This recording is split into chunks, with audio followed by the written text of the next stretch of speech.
আজব দেশৰ অদ্ভুত লোক আজব দেশৰ অদ্ভুত লোক চিন্তাত থকা বন কৰা বাই এদিন হঠাৎ কাম কৰি থকা ৰাণী বাইৰ নাজানো কি হৈ যায় সদায় পেক কৰি থকা ৰাণী হঠাৎ সাইলেন্ট হৈ কাম কৰি থাকে আৰু কাম কৰাত বহুত ভুল কৰি থাকে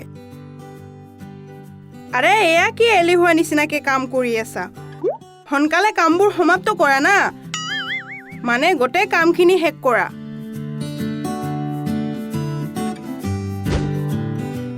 এতিয়া শেষ হল নে ঝাৰু দিয়া এতিয়া এটা কাম কৰা এয়া জাপি থোৱা কাপোৰখিনি নিজৰ জাগাত থৈ দিয়া ৰাণী ভাই এয়া ধোৱা বাচনখিনি ডিসিপ্লিনত ৰাখি থোৱা না ইয়াতে কিমান সময় এনেকে থাকিবনো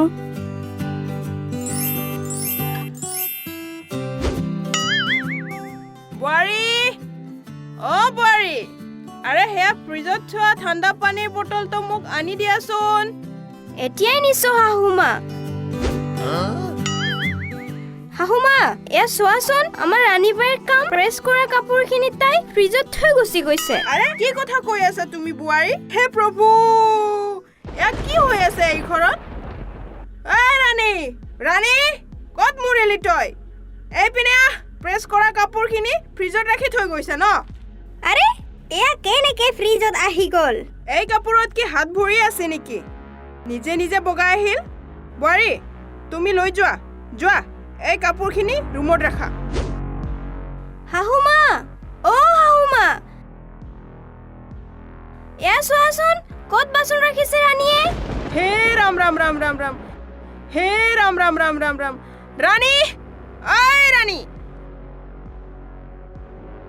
এইটো কি দেখিছো এইবোৰ এয়া মোৰ বেডৰুমৰ কাপোৰ থোৱাৰ জাগাত পাকঘৰৰ বাচন কিয় ৰাখিছা আৰে কেনেকে ইয়াত আহি গল ইহঁতৰ নতুনকে দুখন পাখি গজিছে যে মহাৰাণী বাইদেউ তেনেকে উৰি আহিল চাগে ইয়াত মোক তুমি এটা কথা কোৱাচোন তোমাৰ মূৰটো ভালে আছেনে এটা বস্তুও তুমি ঠিক জাগাত থোৱা নাই এনেকে কাম কৰিবা তুমি যোৱা তুমি যোৱা আজিৰ দিনটো ছুটি লোৱা যোৱা মই মোৰ ঘৰটো গুদাউন বনাব নিবিচাৰো ৰাণী তুমি যোৱা আমি নিজে নিজৰ কাম কৰি লম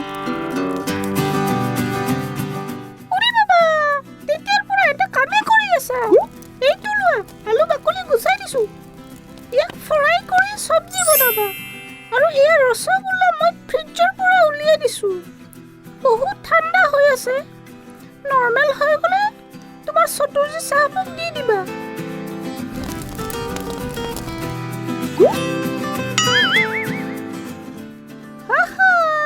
তোমাৰ চতুৰ্জি চাহাব যে বহুত বেলেগ কলে যে এতিয়া সোনকালে ৰসগোল্লা লৈ আনা ৰসগোল্লাখিনি মোক দিয়া খুৰি বাবা এইটো কি কৰিছা তুমি আলুৰ জাগাত ৰসগোল্লা ভাজিছা কিয় ৰাণী তোমাৰ মূৰটো বেয়া হৈছে নেকি আলুৰ জাগাত ৰসগোল্লাক সবজি বনাইছা যে যোৱা এতিয়া তুমি বজাৰৰ পৰা তোমাৰ চাহাবৰ কাৰণে ৰসগোল্লা লৈ আহা আৰু বগা ৰস ওলালেহে আনিবা তাৰ জাগাত বগা কণী লৈ নাহিবা কিন্তু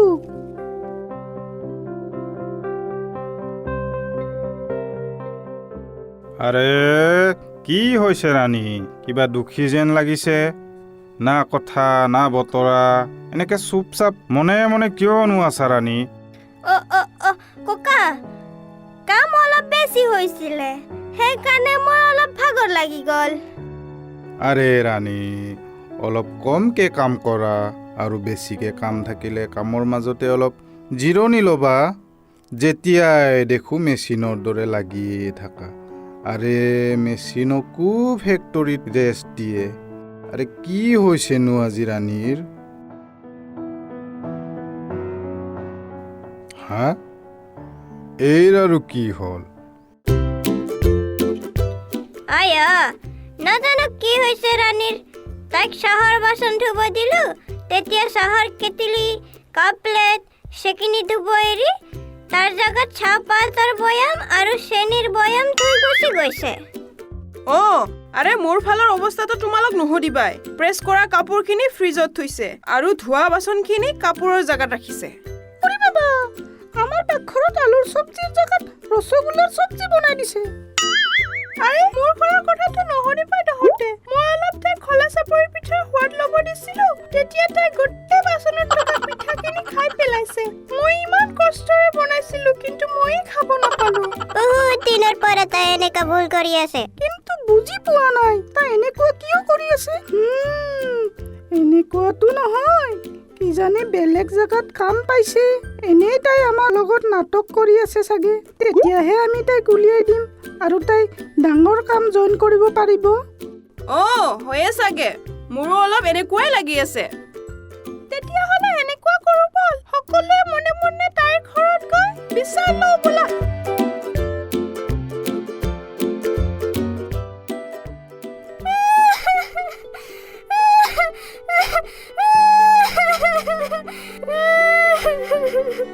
আৰে এয়াচোন ৰাণীৰ কান্দোনৰ শব্দ। কিন্তু তাই কিয় কান্দি আছে বাৰু? মইতো বুজিয়ে নোপোৱা হৈছো প্ৰভু। তোমাৰ বেমাৰ ইমানে বেছি হৈ গৈছে, ডক্তৰে তোমাৰ চিকিৎসাৰ কাৰণে 50,000 টকা লাগিব কৈছে। 50,000 টকাটো মোৰ 2 বছৰৰ দৰমহাটো জমা নহয়। ইমানখিনি টকা কৰ পৰা পাম মই প্ৰভু?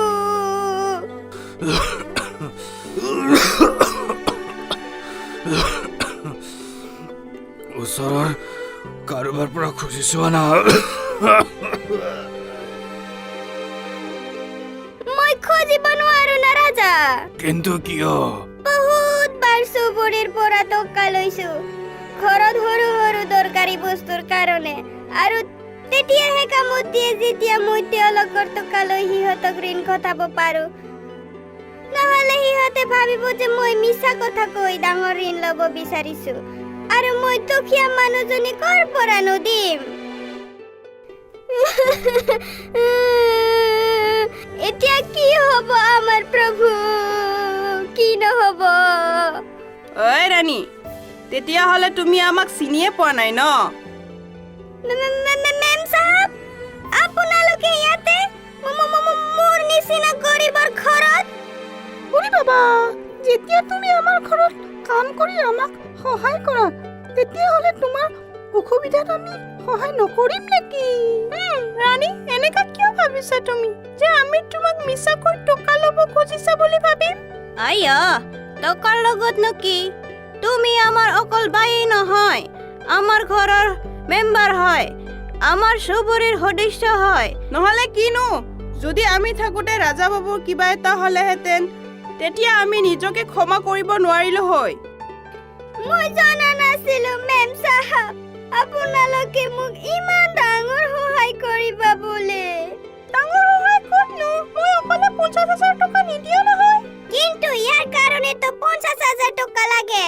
এইটো মই 10,000 টকা দিম না, বাকী 10টা ইহঁত 4জনীয়ে দিব। তেতিয়াহ'লে 50,000 টকা হৈ যাব ন, আৰু আমাৰ বোজাও নহ'ব, আৰু তোমাৰো বোজা কম হৈ যাব। আজি এটা কথা বুজি পালো মই মেম সাহেবসকল। মানুহে নিজৰ লগত জড়িত থকা মানুহৰ আগত সকলো সমস্যাৰ কথা ক'ব লাগে। যদি মনৰ সঁচা হয়, তেতিয়াহ'লে সকলোৱে সহায় কৰে।